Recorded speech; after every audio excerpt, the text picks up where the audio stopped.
Hello, hello, hello, everyone. It is morning for me here, and I'm sure it's afternoon for you there. So good afternoon. As that a really long intro, Emmanuel, I'll get you for this one, says, I am a voiceover actress as well as a film and television actress. Based in the United States. And my job today is to talk about the bedrock of a good narration.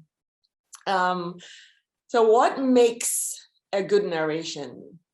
A good narration is one that takes the listener on a magical, emotional journey in their mind. So when you can't physically see what the narrator is talking about, the narration paints a picture that allows you to move through the space of the story as if you were there in person. And how do you achieve good narration? First and foremost, for any beginners in the house today, I want you to understand that it's not just about having a beautiful voice or a unique sounding voice. Of course, those things are very much important in voiceover jobs, but a good narrator knows how to skillfully and without strain manipulate their vocal instrument for a desired effect. And what do I mean by that? So if you're telling a story, if you're narrating a book or a short form narration or e-learning, whatever it is, your job as a narrator is to take the listener through what I'll call the hills and valleys of that story. So is the character going from sad to happy to in love to, just different emotions, right? So your job is to, using your voice, be able to convince the listener that the character, for example, is sad, or that the character is so excited about this new job or this trip with her girlfriends or whatever the story is, right? And also, good narrators have to be understood. So articulation is important. You don't want to be viewed as someone who no one really understands, or someone said if you don't articulate properly that you could be viewed as a lazy narrator. But at the same time, you don't want to go to the other extreme where you articulate every single word or sound, and that too can be distracting. Good narrators also have some understanding of the technical equipments and the relationship it has with their voice. For example, they understand how the positioning of a microphone can change the delivery from disconnected person to intimate. Like if the closer you get to the microphone, then maybe your voice, as if you're whispering to the person you're talking to, and then it becomes a little bit more intimate, versus if you're a little bit farther away from the microphone and talking and just nonchalant about what you're saying. If you understand the relationship with your microphone, you can do certain things that just adds to what your voice is already doing. And these are the kinds of things that makes your editor's life easier as well, or makes your editor love you more, because you're giving them good work to work with. You have to understand what you're talking about. This is, I cannot overemphasize this point. When you get a copy, a book, a text, whatever it is that you're going to read, I'll tell you, when I first started out, I'll get a copy and it's, yeah, I can say it, I can say, all right, let's go to the microphone and let me narrate it. And then it sounds like I'm reading, right? And I don't know what I'm talking about. I just assumed that that word looks familiar. I can sound it out, but that's most likely not how it's pronounced, right? So it's very important that when you get a copy or a text or a book, that you read through it. Pick out the words you don't recognize or that you think, if you even so much as have a doubt as to how it's pronounced, then look it up. Find the pronunciation for that word. Find the meaning.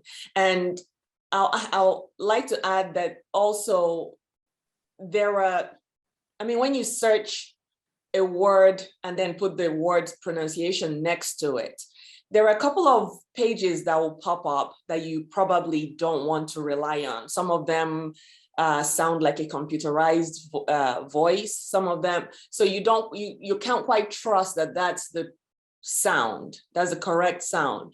So if it's an English word, I tend to look up like the Macmillan Dictionary or Webster Dictionary, and on there it gives you the British pronunciation or the American pronunciation, and then you choose which of those ones you're looking to use, but at least you know what you're saying. For one, it reduces the post-production or correction that happens once you're done with your narration. You send it to your editor or to the company, and they send it back and say, okay, this word is pronounced incorrectly. You want to reduce those errors, but also you want to understand what you're saying, right? So if you know the word, the meaning of the word, it might change how you deliver that line.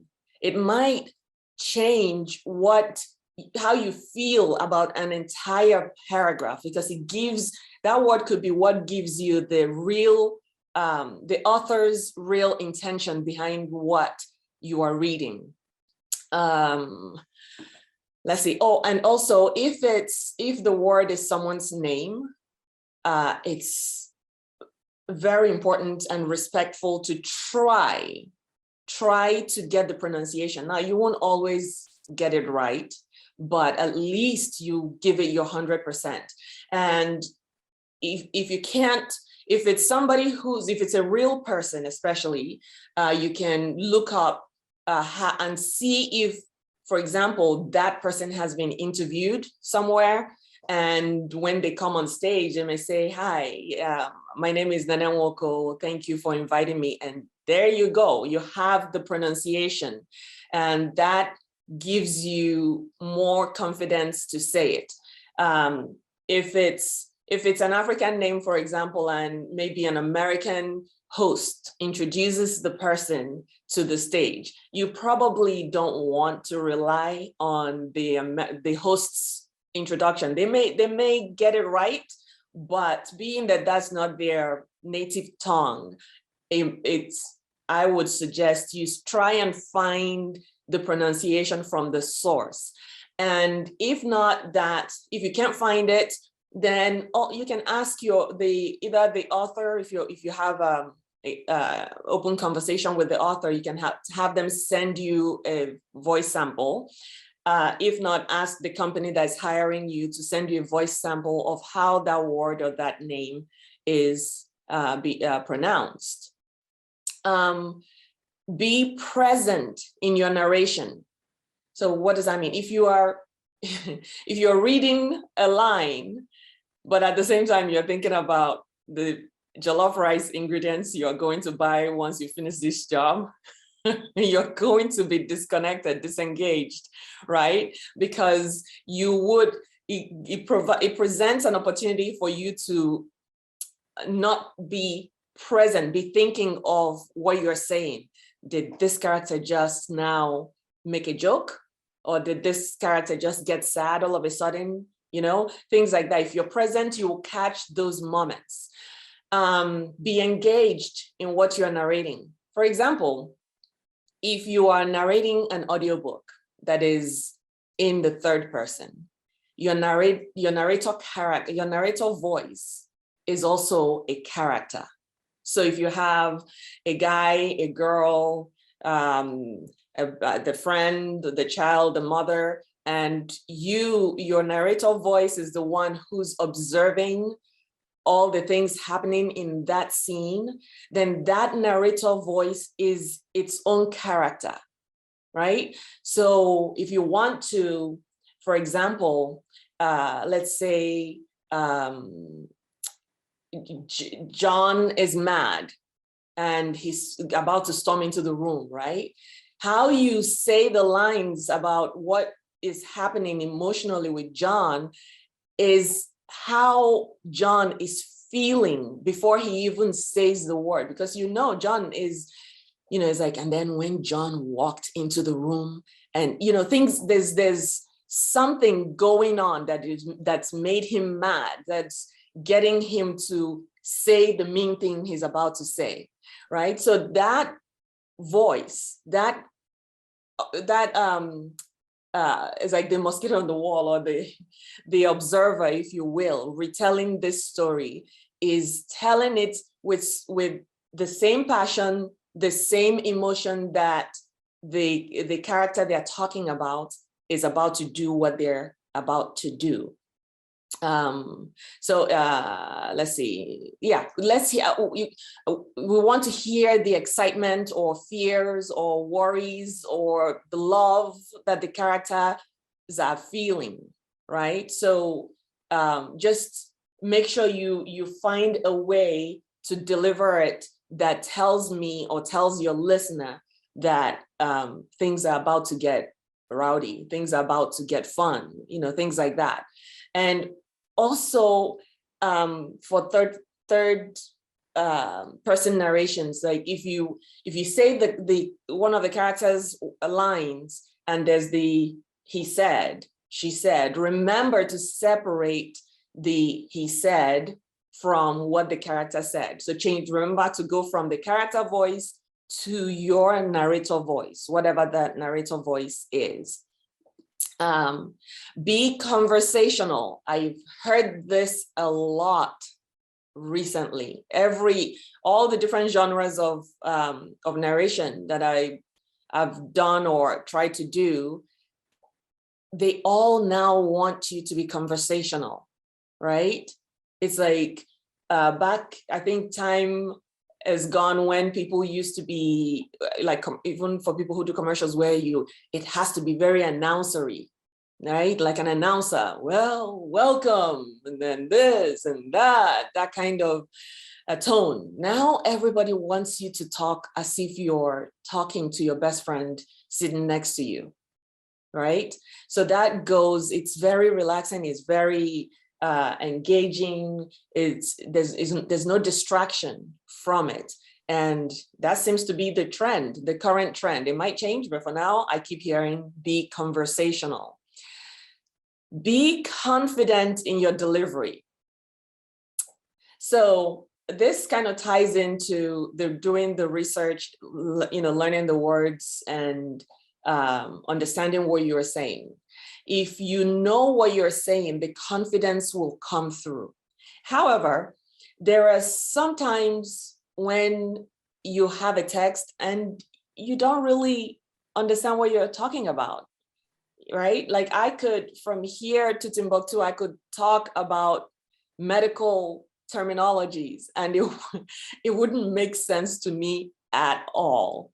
But it's still my job to convey it to the listener to where they think that I know what I'm talking about, as if the text was written by me, right? So I have to deliver it with that kind of confidence. And how do you do that? Some of the things you do is you slow down your speed of narration. Don't try to rush through it, right? If you're rushing through it, it leaves room for people to be like, whoa, wait, what just happened? That line, I just missed it.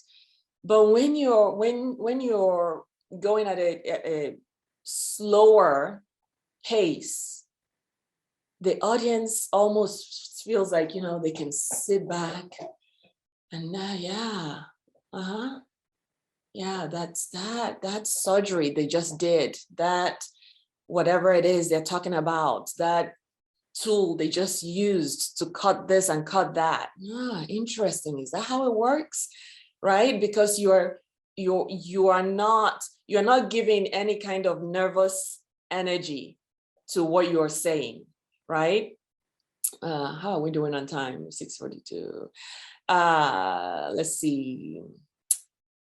Also, what Sammy was saying, when she said it, I was like, yes, yes, yes, yes, yes, yes, thank you. But good and successful narrators train immensely. I cannot overemphasize the importance of training. So training, and like she also said, training is not only voiceover training, acting training as well, like she said, right? And I make this suggestions with full understanding that financial constraints for a lot of people are real, right? Especially in these days. But if at all you find an opportunity to take an acting class, or like she said, improv or singing lessons, these things, these classes all add to what makes you a well-rounded narrator. Because see the demonstration she made earlier about the voice placements, your head voice, your chest voice, you know, like if you're narrating something where you want to sound like, I don't know, a grandmother, and you want to go into this, you know, voice, you need to know where to place it. And you need to know if that's comfortable for you, right? Because just like her voice is different from my voice. So I need to understand where I need to place my sound for my desired effect, right? So yes, there are financial constraints, but if you find some, it's a theater, performance theater nearby that you can study with, do it. But also the internet is full of information, so much free information from so many of the greats. You just go in and go on Google and search for, I don't know, audiobook classes or training or video, how to be the best audiobook narrator or a good audiobook narrator. And you will have so much information from people who have been doing this for a while, giving the information out for free, right? So yes, training is super, super important. And then also training would teach you about the creative and the business aspect of voiceover, right? Because it is a business, it's show business, right? They call it show business for a reason. So you need to understand that part. How do you interact with your clients? Because just delivering a fantastic take for whatever copy you're narrating is good, but outside of that, are you hard to get a hold of? Can they find you? Are you a nuisance to work with? Are you problematic? Do you not know basic things that you need to know that would help you reduce the work on your client's side, right? Those are the kinds of things that will make you a better narrator and take you to the next level, keep taking you to the next level. You want the client to keep hiring you, and they will only keep hiring you if you are on point with everything, not just the sound, not just the voice, but emails, right? Emails, being able, I can't tell you how many times I say, oh, wow, that you replied rather quickly. Like, yes, because this is a business for me. It's not a hobby, right? Also, when you do training, you get to understand the differences and commonalities of the different genres: video games, animations, commercials, audiobooks, right? For example, audiobook narration is slower paced compared to television animations that is faster paced. But training will help you understand why, right? Why this one is faster and that one is slower. And all of these genres also want you to be connected. So how, if you understand their differences and their commonalities, it eliminates worries about, oh gosh, I've never done audiobook before. How do I go about it? Or commercials, I've never done commercials before, or I've never done this one before. You eliminate your nervousness. You eliminate the things that will make you worry unnecessarily when you should be focused on the content that you're putting out. And how do you stay connected to your audience? Sammy touched on this a bit when she was speaking, but every time you get a copy for a narration, especially the short form narrations, if it's a book, then the author kind of guides you by telling you what's happening from page to page, and that helps you answer some of the questions if you read it first before you start the narration. But if it's a short form narration, you need to understand who you are talking. Who are you, the person narrating this? Who are you talking to? What are you talking about? Why are you talking about it?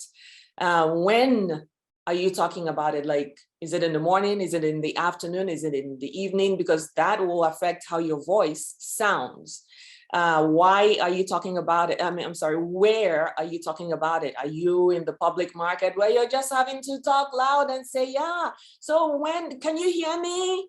Or you're in a very intimate place and you don't want anybody to hear what you're talking about. And then you have to go to your stage whisper.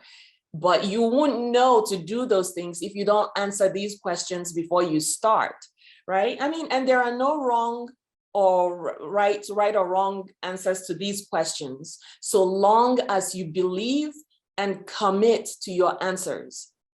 Remember, the audience or the casting director does not know what your reason is for delivering a line the way you deliver it.